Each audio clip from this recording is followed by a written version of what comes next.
The latest star from Japan is about to become a free agent and head to America. And I hope two unusual suspects will be getting into the bidding war.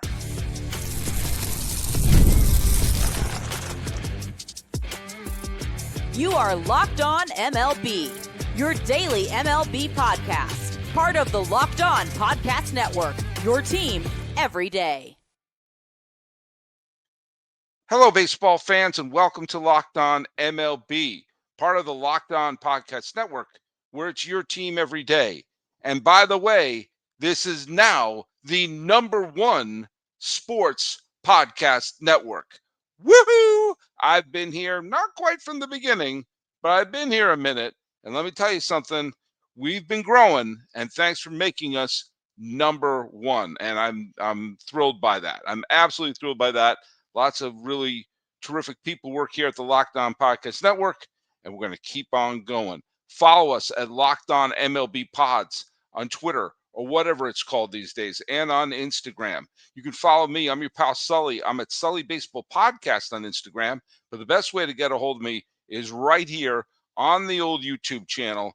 And when you try to talk to us here, you want to put a little comment on there, let me tell you what you need to do. You need to use that hashtag, where is it, Everyday Sully, and that way it helps us find your comment. Today's episode is brought to you by our good friends over at FanDuel. Right now, new customers can bet just $5, and if your bet wins, you get $300 in bonus bets to use across the app. Download the app today. And let's go to the trivia question. And I may have to do an amendment to the trivia question, but here we go. I got this from two different sources.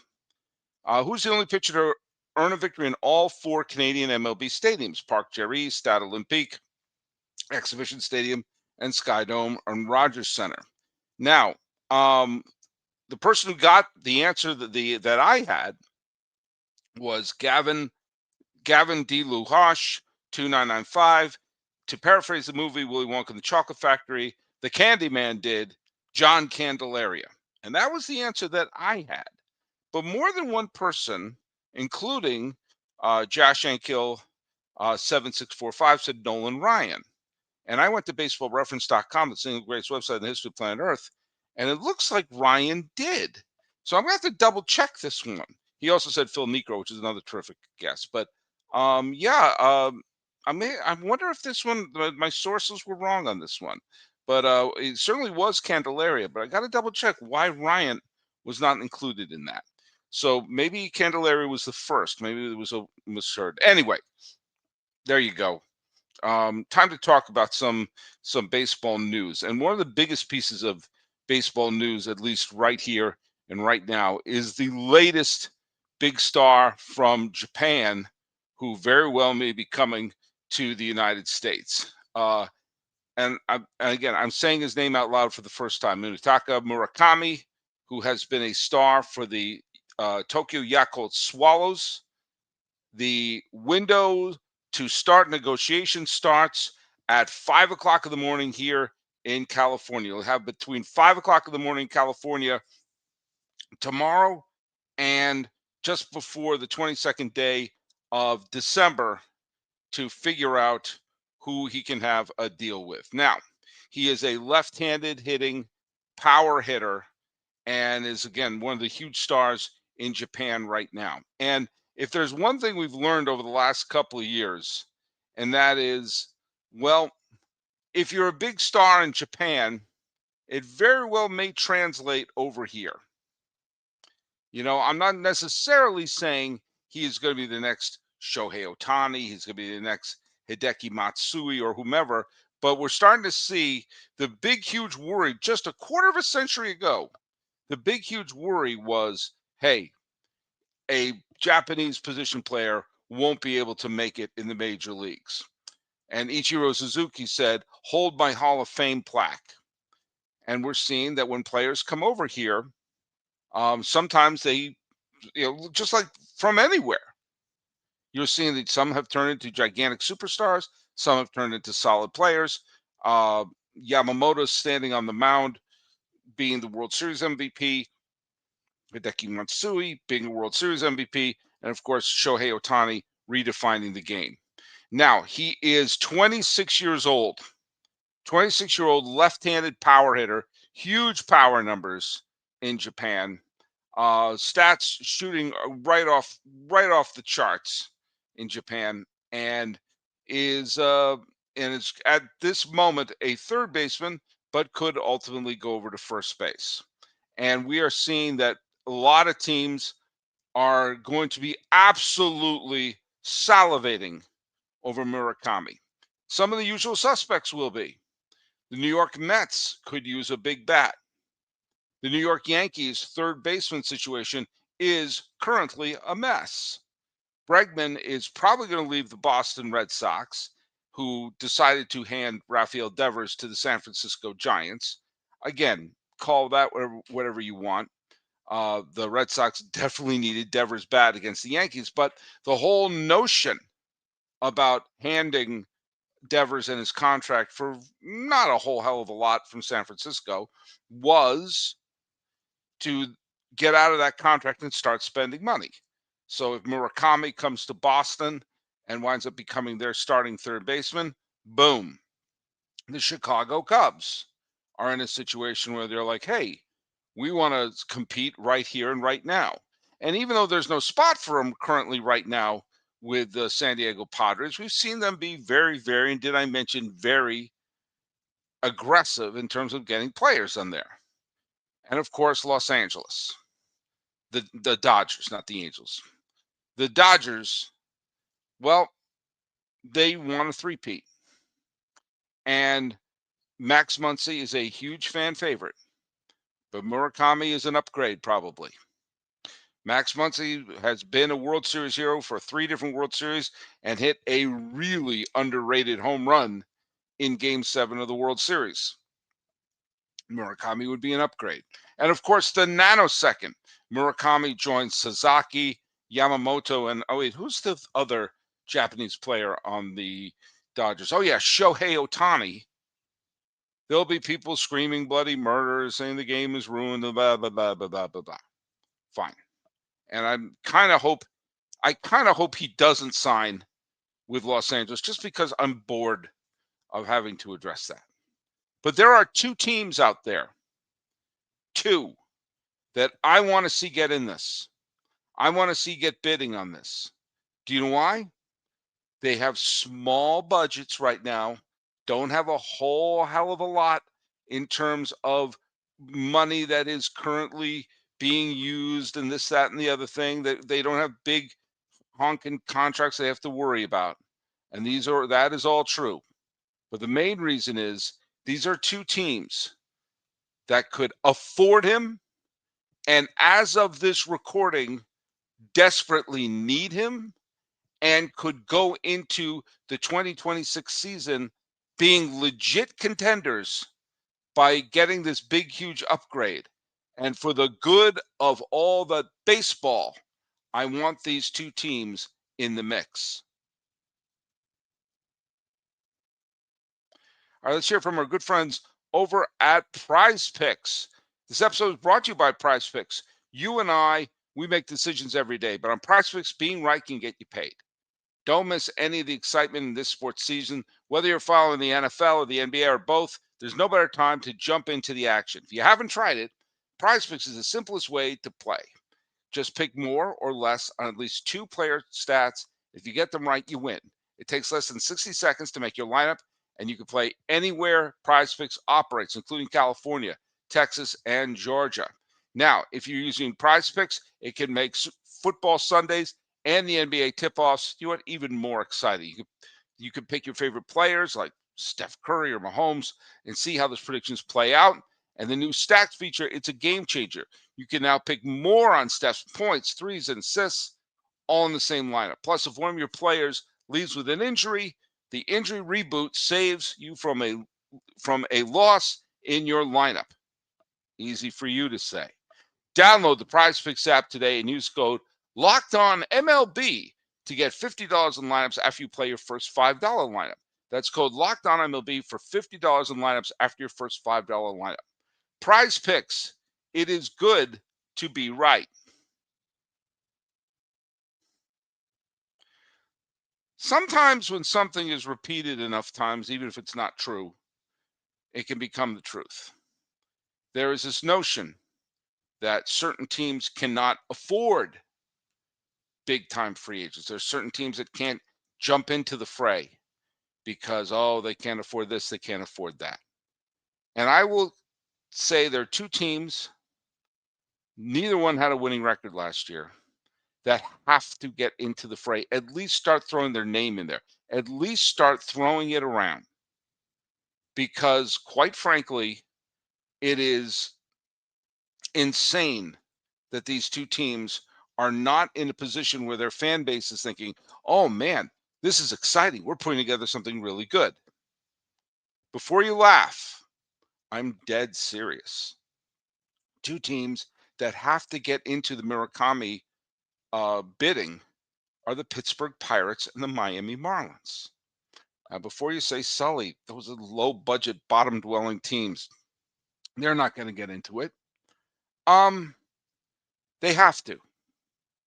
Even if they don't land them, they have to. They have to at least start showing their fans a sense of urgency because both of these franchises need to have a sense of urgency. Absolutely, they do. For a couple of reasons. First of all, both of these teams could use it. Now, granted, Miami could use a right-handed bat more than they need a left-handed bat, but let's not kid ourselves. They need bats. They absolutely need bats. So maybe hold your nose and sign a left-handed bat, especially if it's going to be one that really helps the team. But let's take a look right now at the Pirates, shall we? The Pirates are in a situation where they are not a very good team. They were not big time contenders last year. And it's hard to look at them and be able to say, oh man, yeah, they're really on the verge of something. They took a big step back last year and wound up costing Derek Shelton his job. Don Kelly's the new manager, and there you go. But right now, they don't have a lot of free agents that they have to worry about. Tommy Pham and fan favorite Andrew McCutchen are going to be the only ones who are really, going. They have Brian Reynolds and Mitch Keller signed, and they have players like O'Neill Cruz and Jack Sawinski and Joey Bart who are going to be arbitration eligible. But here's the deal. The Pirates actually have pretty good pitching. They do. Mainly because they have the freaking Cy Young. He hasn't won it yet, but who are we kidding? He's going to win the Cy Young Award in Paul Skenes. All right? And then you take a look at the team, and, you have currently on the team, you have Dennis Santana. It's a decent reliever. Paul Skenes, Mitch Keller. They have a couple of building blocks of their pitching staff moving forward. And we'll see if O'Neill Cruz can take the next step. They've given up on Brian Hayes. But what the Pirates have is that luxury that probably only 5 or 6 teams in baseball have. They have an ace. The aforementioned Paul Skenes. He is the best pitcher in the National League. He's about to be 24. Now he's going to win the Cy Young with a record of 10-10, and we know the records mean virtually nothing. His ERA was under 2. He pitched a bunch of innings. He struck out 216 batters in 187 and 2/3 innings. He is the best pitcher in the National League. Currently in what we like to call his prime. How many legit aces are there in baseball right now? Honestly, how many? Tarek Skubal, Garrett Crochet. Okay, there's 2 right there. You have. I'm going to look at the Cy. Who are the Cy Young finalists? We went over this just the other day, but you sort of see. Here we go. We have Crochet. You have Tarek Skubal, Hunter Brown, Yamamoto. Chris Sale, I would still put in there, even if he's not at his peak right now. Christopher Sanchez. Yeah, I mean, we're talking 6 or 7 tops. And the Phillies are a playoff team. The Braves should be a playoff team. The Dodgers are a champion. The Astros are certainly a contender. The Tigers are a contender. The Red Sox are a contender. And the Pirates stink. And this is going to be year 3 of Paul Skenes on the major league roster. And if we want to start looking at, okay, Pittsburgh Pirates, are you a major league franchise or not?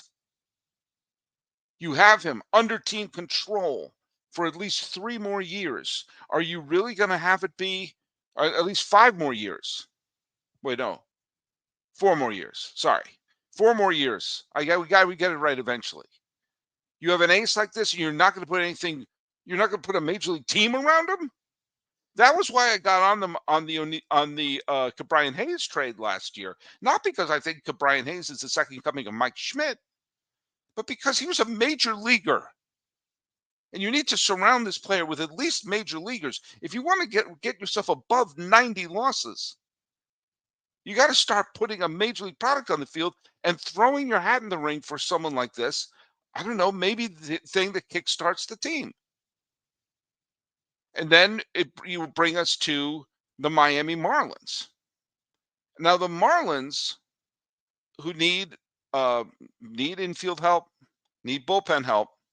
Do you know what they have? They also have a pretty good pitching staff. They do.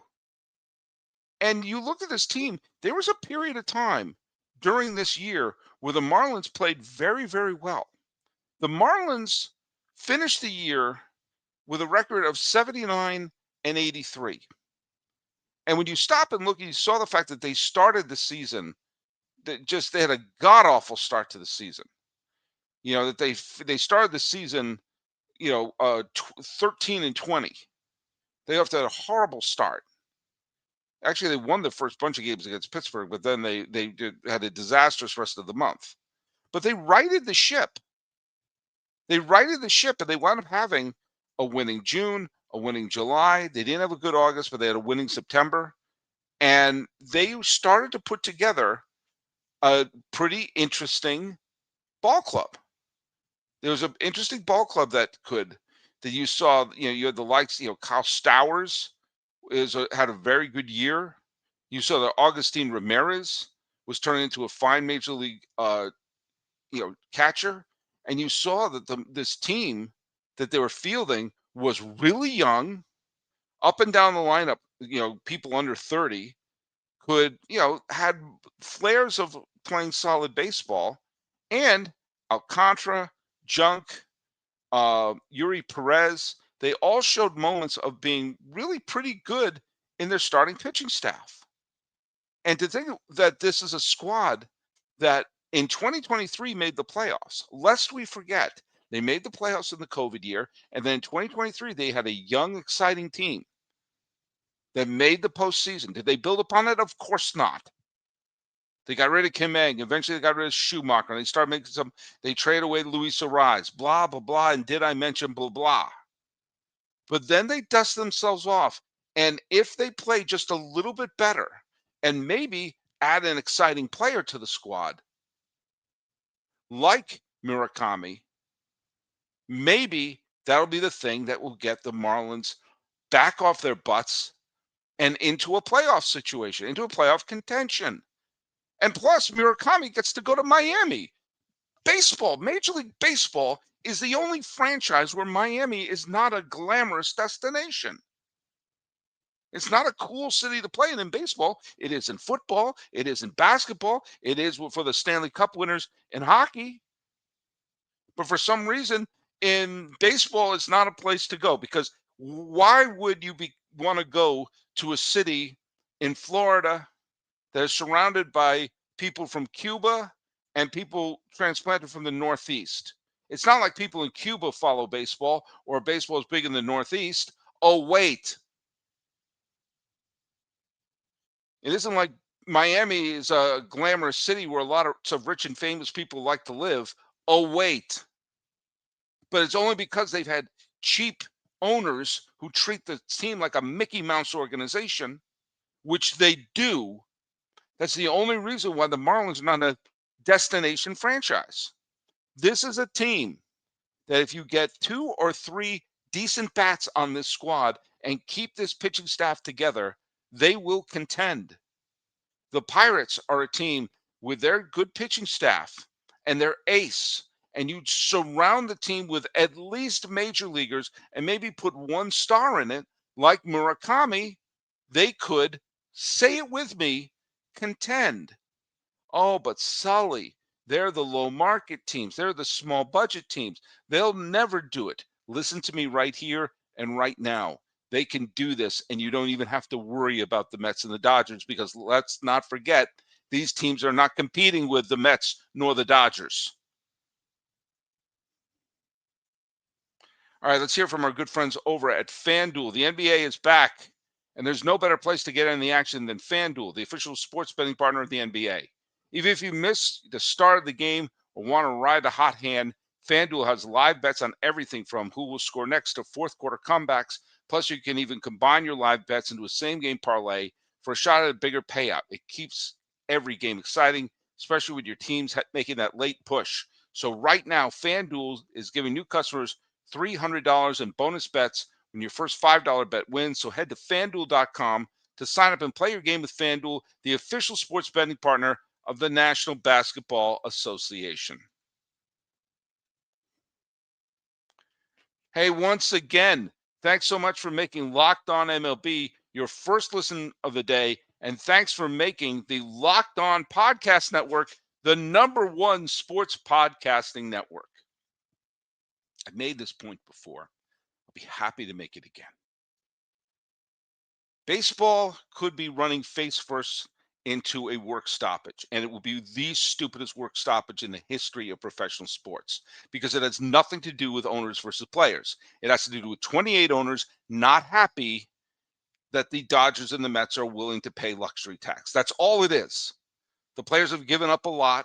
There's a system in place. Ratings for baseball apparently are going up in television ratings. I don't really care about that, but it's showing that maybe there's some growing popularity. We just had one of the best World Series we've seen in a long, long time unfold in front of us, and baseball can capitalize on it. Or, wait a minute, Manfred's running the place. They could be stupid. And the argument we're seeing is, these other teams can't blah, blah, blah, blah, blah. The same crap we've been hearing since the mid-1970s when free agency first raised its head above the fray, thanks to Catfish Hunter and Messersmith and McNally. And may we salute the attempts by Curt Flood. If you don't know what any of those names mean, look it up. We'll talk about them later in this offseason. But the small market teams can't do this, they can't do that. There's money. Every owner has the money to do it. And if you don't put the money into your product, this is what I'm talking about in terms of accepting money from revenue sharing. You have to demonstrate how you're putting that into the team, back to the roster. If you're the Miami Marlins, you should be able to come up to Murakami and say, hey, come to Miami. You'll be a big star in Miami. And we're going to put a winning team on the field. Can we spend with the Mets? No. Can we spend with the Dodgers? No. Do we have to? Well, the Mets spent like Richard Pryor and Brewster's Millions, and they got beaten out by Cincinnati. And they're not in the division with the Dodgers. And I don't know if you noticed this, there are 3 wild card teams. So if we assume Los Angeles is going to win the West, then there are going to be 3 teams, and the Mets might be one of those 3 teams, or as of last year and 2 years before that, it may not be. You got to just put a team in the field that will be at least one of those 3 wild card teams. And if you're the Pirates, you say, hey, you get to play alongside the best pitcher in baseball. And who's the big spender in the Central? The Brewers? The Cubs? The Brewers had a wonderful season, but they're not big spenders. The Cubs will spend from every once in a while, but you don't ever hear people talk about how the evil Cubs are spending all that money. Talk to Cub fans about how they feel about their team spending dough. And the Reds are a solid team and a playoff team, and they'll probably contend again. And the Cardinals are probably going to rebuild. That's a winnable division, especially when you have the best pitcher in the National League. What are we doing here? Why own a major league team if you're not going to try to put a good quality product on the field? And neither of these teams are filled with great payrolls right now that are bulging at the seams or a lot of long-term commitments. Jump in there. Show us you can do it. I'm not saying they're going to outbid, but you know what? Get in there and throw your hat into the ring. He makes great sense to play in Pittsburgh. They have a hole at third base. They traded away their major league third baseman. It would be your team. Pittsburgh would fall in love with him and have a legitimate shot to do something with Paul Skenes' prime, which currently the Pirates are pulling a Mike Trout and wasting. That is not an opinion. That is a fact. They are taking it the same way I treat my dog Eleanor when she takes a crap on the lawn and you pick it up and you throw it out. That's what the Pirates are doing with the prime of Paul Skenes. If you're going to own a Major League Baseball team, you know what? You're on high alert. I know the Pirates are not used to first-round picks actually turning out, but guess what, Chachi? This one did. Chachi would have made more sense for Milwaukee, but please, please bear with me. And Miami, there's no excuse. If these teams are going to accept revenue sharing, you got to start showing that you're spending it. Murakami could come, be a star in Miami, and they're right now, the Marlins are on the brink of being a contender and making it to the playoffs for the second time in 3 years. And maybe, and I know the Marlins aren't allowed to do this, but build on that. Maybe, and I know this is weird, if you keep having winning seasons after winning seasons, people show up to the ballpark. Maybe that's one reason why the Marlins don't show up. Don't blame the fans. Be stunned that any fans do show up there. But they've been bitten. They don't trust ownership, nor should they. This is the ownership that had a World Series title in 1997 and traded everyone away during the parade. And when they won again in 2003, they kept some of them together for a few years, but by 2006, they were all gone. And then they put together, looks like they were going to have a great team where you had the likes of Giancarlo Stanton and Marcelo Ozuna and Christian Yelich, and boom, boom, boom, off they go. Traded away, traded away, traded away. They get to the playoffs in 2023. Luis Arraez, you want him for virtue? Oh, he's yours. We'll trade away. Jazz Chisholm, we'll trade everyone away. Now, some of those trades the Chisholm trade seems to be working for them, but still, you have a chance to put something on the field now. You're on the verge of that. Go out and get the best free agent out there and see what happens. Same thing for you, Pittsburgh. You have no excuse. This is DEFCON 1. You have to start grabbing major leaguers. Now, what I made the same point last year. I'm going to do it again this year. Pittsburgh has to come up and hold up the $3 million contract. And whenever there are major leaguers and they're on the verge of spring training, looking up and saying, I'm unemployed, Pirates, sign them all. Because if you at least put major leaguers at every position, you might have a better chance to do something called playing winning baseball, which is something that the Pittsburgh Pirates have done only, 4 times since Francisco Cabrera knocked in Sid Bream. What are we doing here? You got 2 major league franchises. The 2 franchises everyone focuses on are the Dodgers and the Mets. You should be focusing on teams like the A's and the Pirates and the Marlins and Cleveland. Cleveland should be a World Series contender if they had a mediocre payroll. Why do you own a team if you're not going to do something about it? You got a big player out there who could put a huge, huge, huge dent in the problems of both the Marlins and the Pirates. I want to see you get in the fray. Let's see it. Show us you're a Major League Baseball team. Or admit that I'm right, that the issue is not a salary cap. The issue is not big market teams. The issue are small market teams taking revenue sharing and not putting it on the field. Prove me wrong. Drives me crazy. Trivia question, shall we? What spot in the order was Shohei Ohtani hitting in when he crushed his first Major League home run on April 3rd, 2018? April 3rd, 2018, when Ohtani was with the Angels, he hit his first Major League home run on April 3rd, 2018. Where was he in the batting order? What spot was he? That is the trivia question. And thanks so much once again. You have made, thanks again for making this the first listen of the day. So we are here all off season. And thanks so much for making Locked On the #1 sports podcast network. Talking about Murakami posting. And, we know he's probably going to go to the usual suspects. But do you know what? I'd like to see two teams who could be big contenders in 2026 cannonball into the fray. This has been Locked On MLB. I'm your host, Paul Francis Sullivan. Please call me Sully.